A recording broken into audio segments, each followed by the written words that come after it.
Good morning student.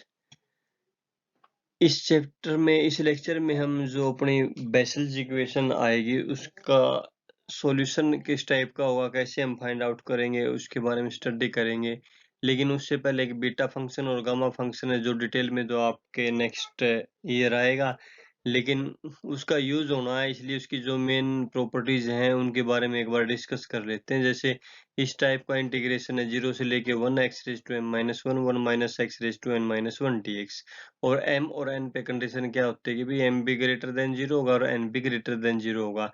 सो इस integration को हम क्या कहेंगे, बीटा फंक्शन कहेंगे। और इसको कैसे डिनोट करेंगे, बीटा ऑफ mn से डिनोट करेंगे। जैसे ये हो गया x रेज टू, लिमिट होगी ना, लिमिट 0 से 1 होनी चाहिए, x रेज टू 1/2 और अंदर क्या होना चाहिए 1 - x होना चाहिए। तो 1/2 + 1 3/2 हो जाएगा और 2 + 1 3, ये बीटा 3/2 3 हो गया। इसी तरह से ये 0 से 1 तक लिमिट है, x की पावर है और 1 - x की पावर है, तो ये क्या हो जाएगा बीटा ऑफ -1/5 + के 1 यानी कि बीटा 4/5 और बीटा ऑफ यानी कि -1/2 + 1 यानी कि 1/2। तो ये इस टाइप का ये बीटा फंक्शन हमारा डिफाइन हो जाएगा। अब जैसे ये आ गया x की पावर -4, इसको -3 -1 लिख सकते हो, लेकिन m क्या होना चाहिए आपका ग्रेटर देन 0, यहाँ पे तो है नहीं, इसलिए ये बीटा फंक्शन नहीं है। तो बीटा फंक्शन की कुछ प्रॉपर्टीज होती हैं, जैसे बीटा mn सिमेट्री होता है with respect to m and n, यानी कि पहले m लीजिए या फिर n लीजिए, दोनों केसेस में सेम रिजल्ट देगा। और बीटा mn अगर m ग्रेटर देन 0 है, n ग्रेटर देन 0 है अगर, या तो आप इसको कैसे निकाल सकते हो, इंटीजर हो जाए ना ये, फैक्टोरियल m-1 फैक्टोरियल n-1 और में फैक्टोरियल m + n-1। और एक अल्टरनेटिव डेफिनेशन होती है बीटा mn की 0 से लेकर इन्फिनिटी x⁻m-1 1 + x⁻m + mn दोनों क्या है ग्रेटर देन 0 है। और बीटा mn को आप इस तरह से भी लिख सकते हो, और ये प्रॉपर्टी भी होल्ड करती है और ये भी होल्ड करती है। दूसरा गामा फंक्शन में लिमिट 0 से इन्फिनिटी होती है, x की पावर में होता है और एक्सपोनेंशियल -x इस टाइप का फंक्शन होता है। तो यहाँ पे भी n क्या होगा ग्रेटर देन 0 होगा, तो इसको हम गामा n से इस तरह से डिनोट करेंगे। और ये गामा n गामा फंक्शन है 0 से infinity x⁻⁻1 exponential -x dx। जैसे ये है 0 से इन्फिनिटी लिमिट भी है, एक्सपोनेंशियल -x भी और x स्क्वायर x की पावर भी, तो ये क्या बन जाएगा 2 + 1 3 गामा 3। और ये क्या बन जाएगा 1/3 + 1 4/3, ये क्या बनेगा -3 + 1 -2, लेकिन वो n क्या होना चाहिए ग्रेटर देन 0, इसलिए ये गामा फंक्शन आपका नहीं है। और गामा 1 क्या होता है 1 के इक्वल होता है। गामा n को आप इस तरह से डिफाइन कर सकते हैं। गामा n + 1 की एक प्रॉपर्टी ये होती है n गामा n के इक्वल होता है, यानी कि गामा n + 1 को इस तरह से हम लिख सकते हैं nn-1 या फिर फैक्टोरियल n हम लिख सकते हैं। बीटा और गामा फंक्शन में क्या रिलेशन होता है, बीटा m n किसके इक्वल होता है गामा n और में गामा ऑफ m + n के इक्वल होता है। गामा 1/2 की वैल्यू आप निकालोगे नेक्स्ट ईयर तो √π आती है, निकालना सीखोगे, यहाँ पे सिर्फ रिजल्ट याद होने चाहिए। इस टाइप का इंटीग्रेशन 0 से इन्फिनिटी एक्सपोनेंशियल -x² dx किसके इक्वल होता है -1/2 √π, ये √π के इक्वल। और इस टाइप का इंटीग्रेशन जो वालिस फार्मूला आप लोगों ने पढ़ा था फर्स्ट ईयर में, वो गामा की फॉर्म में भी आप लिख सकते हो 1/2 गामा p + 1/2 गामा q + 1/2 और में गामा ऑफ इन दोनों का सम p + 1/2 + q + 1/2। एक ही डुप्लीकेशन फार्मूला होता है गामा m + 1/2 = √π और 2⁻² गामा ऑफ 2m। अब ये देखो जो मेन काम है ना, ये बेसल इक्वेशन है। बेसल इक्वेशन किस टाइप की होती है, x² d2y/dx² + x dy/dx + x² - n² y = 0। जो ये n है ना, इसके ऊपर बेसल इक्वेशन का ऑर्डर डिपेंड करता है। तो ये यहाँ पे n है तो हम इसको क्या बोलेंगे vessels equation of order n। अगर n यहाँ पे 1 हो जाए तो बेसल्स इक्वेशन ऑफ ऑर्डर 1, अगर n 0 हो जाए बेसल्स इक्वेशन ऑफ ऑर्डर 0 हम इसको बोल लेंगे।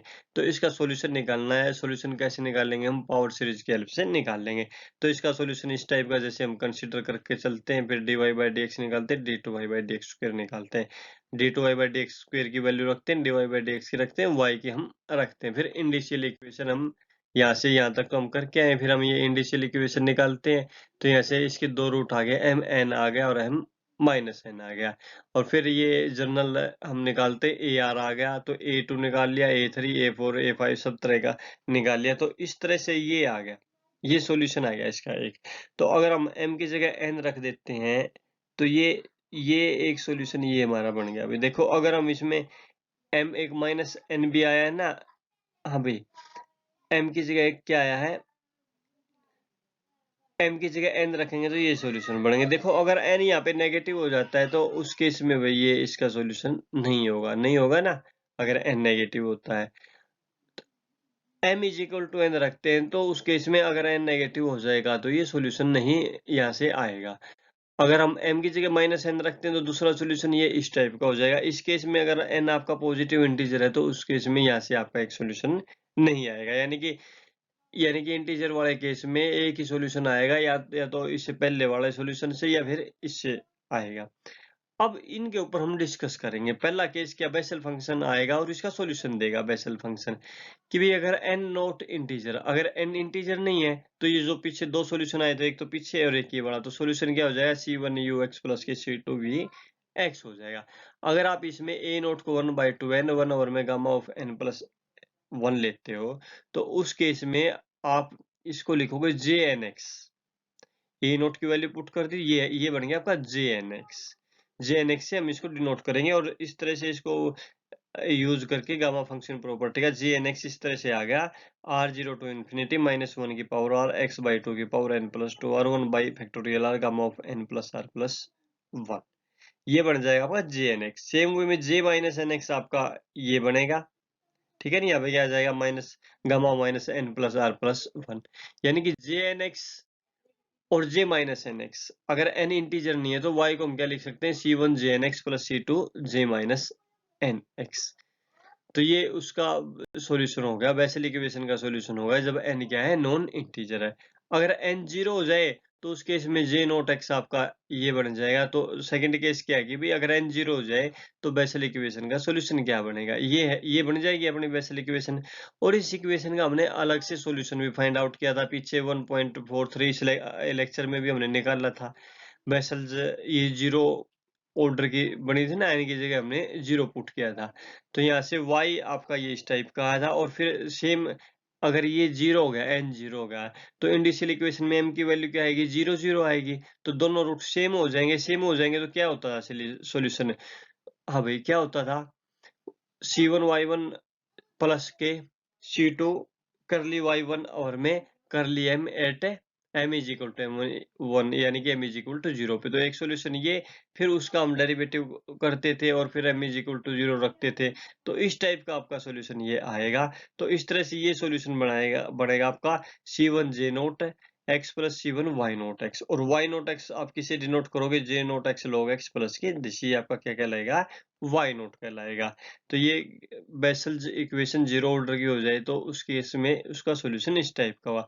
थर्ड केस क्या कि भाई n इंटीजर हो जाए, तो देखो जो ये इसके C1 दो सॉल्यूशन आए थे ना जब हमने शुरू में शुरू की थी, तो एक केस में नेगेटिव के लिए सॉल्यूशन नहीं आता, एक में पॉजिटिव के लिए नहीं आता, क्योंकि डिनोमिनेटर में एक में तो n+1 n+2 था, उस केस में n नेगेटिव रखेंगे इंटीजर है तो नहीं आएगा। दूसरे केस में वो -1 प्लस n इस टाइप का था, वहां पे n पॉजिटिव रखेंगे तो वहां पे सॉल्यूशन नहीं आएगा। Thus, if n is an integer, we can obtain one solution. अगर n इंटीजर है तो उस केस में सिर्फ एक सॉल्यूशन u या v हम ऑब्टेन कर सकते हैं। तो सेकंड सॉल्यूशन कैसे ऑब्टेन करेंगे, उसके लिए आपने ऐसे कंसीडर करके चलना, y is equal to 5x gnx। ये y dash y double dash हमने निकाला और उस इक्वेशन में पुट करने के बाद ये 5x ये आ गया। ठीक है भाई, एक सॉल्यूशन तो हमारा आ जाएगा, दूसरा हमने क्या कंसीडर किया, 5x gnx।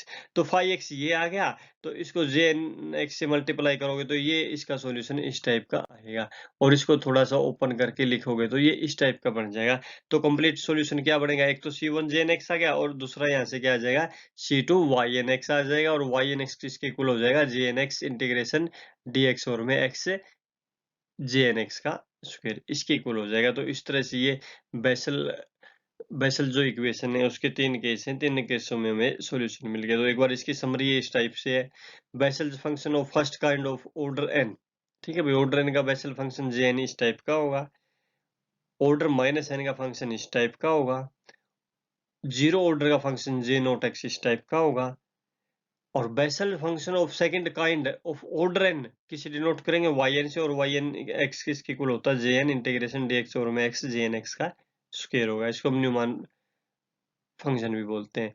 Vessels equation of second kind of order 0 को हम y नॉट से डिनोट करेंगे और y नॉट आपका ये होगा। और बेसल इक्वेशन के सॉल्यूशन पहले जब n नॉट इंटीजर है तो उस केस में C1 jnx plus C2 j minus nx होगा। अगर n 0 है तो उस केस में C1 j not x plus C2 y not x होगा। अगर n इंटीजर है तो उस केस में C1 jnx plus C2 ynx होगा। ये तीनों के तीनों केस आप लोगों ने कर लेने हैं। बेसल इक्वेशन का पता होना चाहिए क्या होती है, उसका सॉल्यूशन कैसे निकालते हैं वो पता होना चाहिए। उसके तीनों अलग-अलग टाइप के सॉल्यूशन आप लोगों को पता होना चाहिए। इनको अच्छी तरह से पढ़ लेना, अच्छी तरह से सम कर लेना। Thanks very much.